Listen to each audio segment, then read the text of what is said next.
ሰላም ጤና ይስጥልን ክቡራትና ክቡራን ተመልካቾቻችን የዛሬ ለተሰኙ ጥር 18 2018 ዓ.ም የተለያዩ የሀገር ቤትና የባህር ማዶ ስፖርታዊ መረጃዎችን ከአሁን ሰዓት ጀምሮ ወደ እናንተ እናደርሳለን።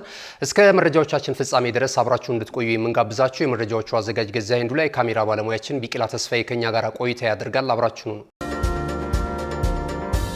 ወደ ቀዳሚው የሀገር ቤት ስፖርታዊ መረጃችን ስናልፍ የኛውን ቀዳሚ እናደርጋለን። የሲቢ ኢትዮጵያ ፕሪሚየር ሊግ የ2018 ዓ.ም የውድድር ዘመን የ17ኛ ሳምንት መርሃ ግብር ጨዋታዎች በትላንትናው ለጅማሯቸውን አድርገዋል። በዛሬው ዕለትም የመርሃ ግብሩ ቀጣይ ጨዋታዎች በአዳማ ሳይንስና ቴክኖሎጂ ዩኒቨርሲቲ ስቴዲየም እንደዚሁም በአዲስ አበባ ስቴዲየም ቀጥለው ተከናውነዋል። የቀድሞ ፈረንሳይ ኢንተርናሽናል ለሰሜን ለንደኑ ክለብ አርሰናልም በእንግሊዝ ፕሪሚየር ሊግ ሲጫወት የምናውቀው ባካሪ ሳኛ በተመለከተው አዲስ አበባ ስቴዲየም በመገኘት ይህንን ጨዋታ እንደታደመ ያገኘነው መረጃ ያመለክታል። እንግዲህ ቅዱስ ጊዮርጊስ እግር ኳስ ክለብ ከምድረገነት ሽሬ ጋር ያደረጉት ጨዋታ 0-0 በሆናቸው ውጤት ተጠናቋል። በሁለቱም ክለቦች መካከል ለመሸናነፍ ያደረጉት ጥረት እንደዚሁ ሳይሳካ ቀርቷል ማለት ነው። ቅዱስ ጊዮርጊስ ባሳለፍነው ሳምንት እንደዚሁ ማሸነፍ ያልቻለበትን ውጤት ማስመዝገቡ የሚታወስ ነው። ተከታታይ ጨዋታዎች ላይ ይህን አይነት ውጤት ተመልክተንበታል ማለት ነውና በዛሬው እንቅስቃሴ ላይ በመድረገነት ሽሬ በኩል ስንታየው ወለጬ እንደዚሁ በሁለት ቢጫ ካርድ ከሜዳ በቀይ ካርድ መውጣቱ እንደዚሁ ተዘግቧል ማለት ነው። ዛሬ በነበረው ጨዋታ የባካሪ ሳኛን ጉዳይ ግን እንደዚሁ አያይዘን ስናነሳ በትላንትናው ዕለት ነበረ ወደ አዲስ አበባ የገባው። በቦሌ ዓለም አቀፍ አውሮፕላን ማረፊያም ሲደርስ እንደዚሁ የአርሰናል ደጋፊዎች በመገኘት አቀባበል አድርገውለታል። እንደዚሁም የኢትዮጵያ እግር ኳስ ፌዴሬሽን የጽህፈት ቤት ኃላፊ አቶ ባህሩ ጥላሁንም በመገኘት አቀባበል ካደረጉለት የስፖርት ሰዎች መካከል አንደኛው ነው። የተለያዩ እንደዚሁ ሁነቶችን እያከናወነ ይገኛል። ዛሬ በስቴዲየም ተገኝቷል ብያቸዋለሁ። በነገው ዕለት ደግሞ በሸራተን አዲስ ማክሮ የስፖርት ትጥቅ አምራች ተቋም ከኢትዮጵያ እግር ኳስ ፌዴሬሽን ጋር የውል ስምምነት ይፈጽማል ተብሏልና በዚህ ስነ ስርዓት ላይም እንደዚሁ እንደሚገኝና በዚያውም የሽኝት የራት ግብዣ እንደሚደረግለት እንደዚሁ ተገልጿል ማለት ነው። ባካሪ ሳኛ እንግዲህ ትውልደ አፍሪካዊ ነው፣ ለፈረንሳይ ቢጫዋትም ማለት ነውና ኢትዮጵያ ውስጥ በአንዳንድ ቦታዎች ላይ በመዟዟር እንግዲህ አድናቆቱን እየገለጸ ነው የሚገኘው ማለት ነው። ወደ ሌላኛው መረጃችን ስናልፍ የአትሌቲክስ መረጃን ነው የምናገኘው። በአትሌት ቀነኒሳ በቀለ ተይዞ የነበረ ሪከርድ ስለመሻሻሉ ተዘግቧል። አትሌት ቀነኒሳ በቀለ ከ19 ዓመታት በፊት 2007 ላይ በርሚንግሃም ላይ ተደርጎ በነበረ የ2000 ሜትር ርቀት እንደዚሁ በአንደኝነት ደረጃን አጠናቆ ክብረ ወሰኑንም ይዞት ነበር ዘለግ ላሉ ዓመታቶች። በወቅቱ አትሌት ቀነኒሳ በቀለ 4:49.99 በመግባት ነበረ ማሸነፍ የቻለው ማለት ነውና እስካሁን ድረስ በዚህ የቤት ውስጥ ሩጫ ላይ በዚህ የ2000 ሜትር ርቀት ላይ ብዙ አትሌቶች ተወዳድረው ርቀቱን በአሸናፊነት ቢያጠናቅቁም ይህንን ሰዓት ግን ማሻሻል ሳይችሉ ቀርተው ነበርና አሁን ላይ እንግዲህ ትላንትና በአሜሪካ ቦስተን በተደረገ ውድድር እንደዚሁ ኦብስ ኬስለር የተሰኘው ተወዳዳሪ 4:48.79 በመግባት ይህንን ክብረ ወሰን ማሻሻሉ ተዘግቧል ማለት ነው። ግራንት ፊሸር ደግሞ ሁለተኛ ሆኖ አጠናቋል። ይህም ሁለተኛ ሆኖ ያጠናቀቀው አትሌትም 4:49.48 በመግባት ነውና ከአትሌት ቀነኒሳ በቀለ የተሻለ ሰዓት ሆኖ ተመዝግቧል ማለት ነው። አሁን ላይ እንግዲህ ቴክኖሎጂው እጅግ በጣም ረቋል። የሚሮጡበት ጫማቸው እጅግ በጣም ቴክኖሎጂ ለበስ ነው ማለት ይቻላልና የያያም እንግዲህ ሩጫው ላይ ምቾት እንደሚሰጣቸው በተለያዩ አጋጣሚ ይገልጻሉ፣ በፍጥነት ሩጫቸውንም ለመጨረስ ማለት ነውና እንግዲህ የአትሌት ቀነኒሳ በቀለ ከዚህ ቀደም በተለያዩ ትራክ ላይ በተለይ የክሮስ ካንትሪንም ጨምሮ ማለት ነው በተለያዩ የውድድር ዓለማት ላይ ሀገሩን ያስጠራ ትልቅ አትሌት ነው። ከዛም ባለፈ እንግዲህ በዚህ ትራክ ላይና የቤት ውስጥ ሩጫ ላይም እንግዲህ ስም ካላቸው ኢትዮጵያን አትሌቶች መካከል አንደኛው ነው ማለት ነው። ወደ 26 የሚደርሱ ክብረ ወሰኖች አሁንም በእጁ ይገኛሉ ማለት ነው። አንደኛው ግን በትላንትናው ዕለት ስለመሰበሩ ተገልጿል ማለት ነው። እነሆ የምስራች! የ10 አየር መንገድ የበረራ ትኬት ለውድ ደንበኞቹ በተቀላጠፈና አስተማማኝ በሆነ መንገድ እያቀረበ ያለው። በዚህም በደንበኞቹ የተመሰገነው ጉዞጎ አሁን ደግሞ ተደራሽነቱን በማስፋት ተጨማሪ ባንኮችን በማካተት ለውድ ደንበኞቹ የበለጠ አስተማማኝ ለመሆን ችሏል።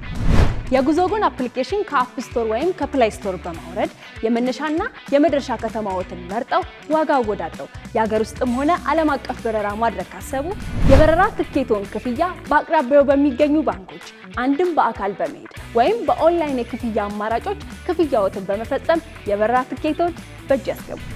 ከዚህም በተጨማሪ እንደ ሁሉ ጊዜው ወደ ጉዞጎ የጥሪ ማዕከላችን 7473 በመደወል ከሙሉ የበረራ መረጃ ጋር የ24 ሰዓት የትኬት አገልግሎት ማግኘት እንደሚችሉ ስናበስሮ በታላቅ ደስታ ነው።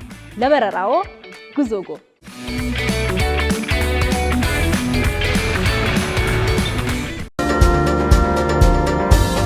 ክብራትና ክብራም ተመልካቾቻችን መረጃዎቻችን እንደቀጠሉ ናቸው። ቀደም ሲል እንግዲህ የሀገር ቤት ስፖርታዊ መረጃዎችን ወደ እናንተ አደርሰናል። ከዚህ ሰዓት ጀምረን ደግሞ ከባህር ማዶ የተገኙ ስፖርታዊ መረጃዎችን ወደ እናንተ የምናደርስ ነው የሚሆነው። የተወዳጁ እንግሊዝ ፕሪሚየር ሊግ የ2025-26 የውድድር ዘመን የ23ኛ ሳምንት መርሃ ግብር ጨዋታዎች ትላንትና እንግዲህ ትልልቅ ጨዋታዎችን አስመልክቶን ተጠናቋል። በተለይ በኤሚሬትስ ስቴዲየም የተከናወነው የአርሰናልና የማንቸስተር ዩናይትድ ጨዋታ በዩናይትድ አሸናፊነት መጠናቀቁ የሚታወስ ነው። እሱን ተከትሎ የተለያዩ መረጃዎች እየወጡ ነው የሚገኙት። በተለይ ደግሞ አሰልጣኝ ማይክል ካሪክን ከፍ የሚያደርጉ እንደዚሁ አድናቆቶች እየጎረፉለት ነው የሚገኘው። በቀጣይ በሚያደርጋቸው ጨዋታዎች የበለጠ እንመዝለዋለን የሚሉ አስተያየቶችም እንደዚሁ ከእግር ኳሱ ሊቃን እየተበረከተለት ነው የሚገኘው ማለት ነውና እንግዲህ የመርሃ ግብሩ የመጨረሻ ጨዋታ ዛሬ የሚከናወን ይሆናል። የመርሲሳይዱ ክለብ ኤቨርተን በሜዳው ጉዲሰን ፓርክ ስቴዲየም ሊድስ ዩናይትድን የሚያስተናግድበት ጨዋታ ትልቅ ትኩረትን አግኝቷል። ሊድስ ዩናይትድ በዘንድሮ ዓመት ወደ ፕሪሚየር ሊጉ ካደጉ ሁለት ክለቦች መካከል አንደኛው ነውና ላለመውረድ ከፍተኛ ጥረት በማድረግ ላይ ነው የሚገኘው። አሁንም ወራጅ ቀጠና ዋፋፍ ላይ ይገኛል። 16ኛ ደረጃ ላይ ነው የሚገኘው። ትላንት ደግሞ እንደነ ኖቲንግሃም ፎረስትን የመሳሰሉ ክለቦች ደግሞ ድል ማስመዝገባቸውን ተከትሎ የበለጠ የወራጅ ቀጠናውን ስፍራ አጣብቂኝ ውስጥ የከተቱበትን አካሄድ እየተመለከትን ነው የምንገኘው። ዛሬ እንግዲህ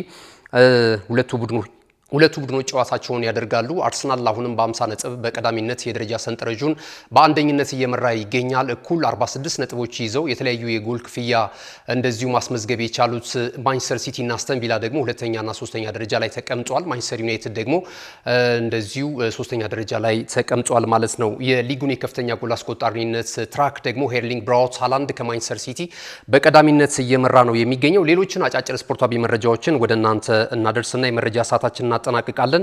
ላዚዮ ዳንኤል ማልዲኒን ከአታላንታ በውሰት ውል ማስፈረሙ እየተገለጸ ነው የሚገኘው። ከዚያው የሴሪያው ክለብ ነው እንግዲህ ላዚዮች ይህንን ተጫዋች ለማስፈረም ከጫፍ ስለመድረሳቸው የተዘገበው።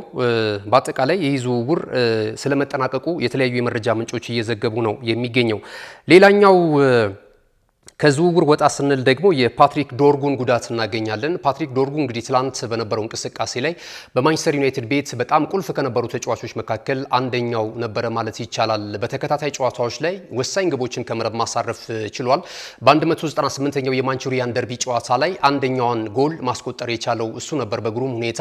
ይህ ተጫዋች እንግዲህ ከሴሪያው ክለብ ከሊቼ ነበር የመጣው እና 20 ዓመቱ ላይ ይገኛል። በጣም ወጣት ነው። ወደፊት ደግሞ ምናልባት ራሱን ጠብቆ በዚሁ ፐርፎርማንስ መጓዝ ከቻለ ደግሞ የማንቸስተር ዩናይትድ ትልልቅ ተጫዋቾች የደረሱበት እርከን ላይ ሊደርስ የሚችልበትን አጋጣሚ ማስመዝገብ ይችላል የሚሉ እንደዚሁ መረጃዎችና አድናቆቶች እየወጡለት ነው የሚገኘው። ትላንትና እንግዲህ በነበረውም ጨዋታ ጎል ማስቆጠሩ የሚታወስ ነው። ጉዳት አስተናግዶ ጨዋታውን አቋርጦ ለመውጣትም መገደዱም እንደዚሁ ይታወሳልና ከ3 እስከ 4 ሳምንት የአምስትሪንግ ነው ተብሏል። የጡንቻ መሸማቀቅ ምናልባት እንግዲህ ዘለግላሉ ሳምንታቶች ከሜዳ የሚርቅበት እድል አለ።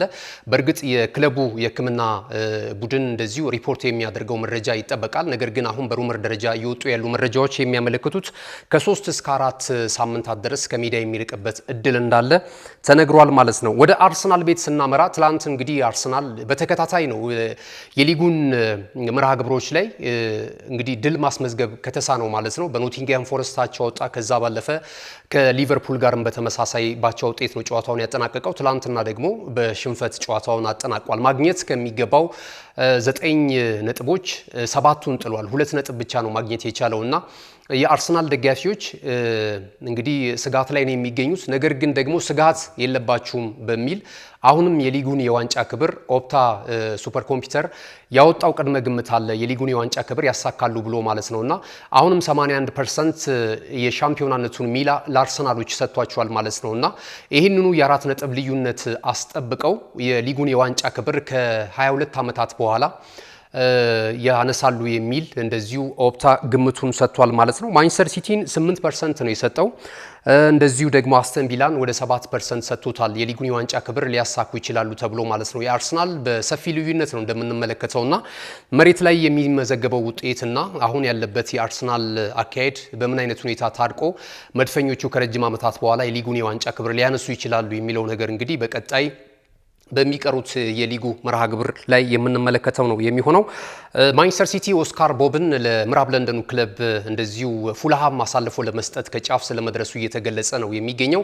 የማንቸስተር ሲቲ አካዳሚ ፍሬ ከሆኑ ወጣት ተጫዋቾች መካከል አንደኛው የሆነው ቦብ ኦስካር በቀጣይ እንግዲህ ወደ ክራቨን ኮቴጅ ስለመሆኑ እየተነገረ ነው የሚገኘው ማለት ነው። በቂ ደቂቃዎችን ለመጫወትና በናሽናል ቲም ላይም ለመመረጥ እንግዲህ ምርጫውን ወደ ሌላ ክለቦች አድርጓል ተብሏል። ፊሊፕ ማቴታ ኖቲንግሃም ፎረስት ለማስፈረም ፍላጎት አለው የሚሉትም መረጃዎች እየወጡ ነው የሚገኙት። እንግዲህ ፊሊፕ ማቴታ በደቡብ ለንደኑ ክለብ ክሪስታል ፓላስ ቤት ድንቅ ብቃቱን እያሳየ ነው የሚገኘው። 28 ዓመቱ ላይ ይገኛል የፈረንሳዊ ኢንተርናሽናል። በቀጣይ እንግዲህ አስተን ቪላም ያስፈርመዋል የሚል እንደዚሁ መረጃዎች ሲወጡ ነበር። አሁን ግን ኖቲንግሃም ፎረስት ይህንን ተጫዋች ለማስፈረም አስፈላጊውን ዝግጅት ስለማድረጉ እየተነገረ ነው የሚገኘው። በመጨረሻም የአርሰናልን መረጃ ስንመለከት የጁሊያን አልቫሬዝ ጉዳይ አሁንም ኢሹ ሆኖ መነጋገሪያ ሆኖ የተለያየ የመገናኛ ብዙሃን መረጃውን እያጋሩት ነው የሚገኘው። ከዚህ ቀደም በተለይ ከሰሞኑ ከአርሰናል ጋር በስፋት ስሙ ሲያያዝ ነበር። ይህ 25 ዓመት አርጀንቲናዊ የፊት መስመር አጥቂ ማለት ነውና ቀጣይ መዳረሻው ኤሚሬትስ የሚሆንበት እድል እንዳለ እየተነገረ ይገኛል። እንግዲህ የአትሌቲኮ ማድሪዱ ቡድን አትሌቲኮ ዲያጎ ሲሞኒ ቡድን አትሌቲኮ ማድሪድ ከተጫዋቹ ሽያጭ ቢያንስ እስከ 80 ሚሊዮን ፓውንድ ድረስ ይፈልጋል ተብሏል። ሌሎችም የፕሪሚየር ሊጉ ክለቦች ይፈልጉታል። አርሰናል ግን በአማራጭነት በስፋት ስሙ እየተያያዘ ይገኛል። እንግዲህ በቀጣይ ይሄ ሩመር ወይም ደግሞ ይሄ በጭምጭምታ እየወጣ የሚገኘው መረጃ እውን ይሆናል የሚለው በጃንዋሪ አሊያም ደግሞ በክረምቱ የተጫዋቾች የዝውውር መስኮት ሊሆን እንደሚችል እየተነገረ ነው የሚገኘው ማለት ነው። ካሽጎ በየትኛውም ዓለም ሆነው በማንኛውም ሰዓት ለወገኑ የሚደርሱ በት ፈጣን የገንዘብ መላኪያ ተከፈተሉ። ማስተርና ቪዛ ካርዶን በመጠቀም ከ5 እስከ 20 ዶላር የሚልኩበት አዲስ የገንዘብ መላኪያ መንገድ። ካሽጎን ለየት የሚያደርገው የትኛውም የገንዘብ ዝውውር በፍጥነት አገልግሎት ከመስጠቱም ባሻገር ለማንኛውም አገልግሎት ምንም አይነት ክፍያ አለመጠየቁ ነው። በሀገራችን ታሪክ ገንዘብን ከውጪ ወደ ሀገር ቤት በማስተላለፍ በመተግበሪያ መልክ አገልግሎት መስጠት የጀመረው የመጀመሪያው ሀገር በቀል የገንዘብ መላኪያ ዘዴ ካሽጎ ከ4500 በላይ ባሉ የባንክ ቅርንጫፎች አገልግሎት እየሰጠ ይገኛል። ገንዘቦን በሰኮንዶች ልዩነት ውስጥ ይፈልጉ በአካውንቶ ወይንም በእጆ ቆጥረው የሚወስዱበት ልዩ ዘዴ። በቅርቡ ሁሉንም ኢትዮጵያዊ ባለቤት ለማድረግ ጉዞ የጀመረው ካሽጎ ዛሬውኑ መተግበሪያውን በስልኮ ላይ በመጫን የአገልግሎቱ ተጠቃሚ ሆኑ። ፍጥነት መለያችን፣ ኢትዮጵያን መክፈቻችን፣ ካሽጎ ነው መላኪያችን። ካሽጎ የአዲሱ ትውልድ ብራንድ። ክቡራትና ክቡራን ተመልካቾቻችን ለዛሬ ዕለተ ሰኞ ጥር 18 2018 ዓ.ም ከሀገር ቤትና ከባህር ማዶ ያሰናዳናቸው ስፖርታዊ መረጃዎች ይህንን ይመስሉ ነበር። መረጃዎቹን ወደ እናንተ በማድረስ ገዛኸኝ ሄንዱላ፣ በካሜራው በኩል ደግሞ ቢቂላ ተስፋዬ ከኛ ጋር ቆይታ አድርጓል። ተወዳጅ ነው ቴሌቪዥን ፕሮግራሞች የሚቀጥሉ ይሆናል። በያላችሁበት መልካም ጊዜ ይሁንላችሁ።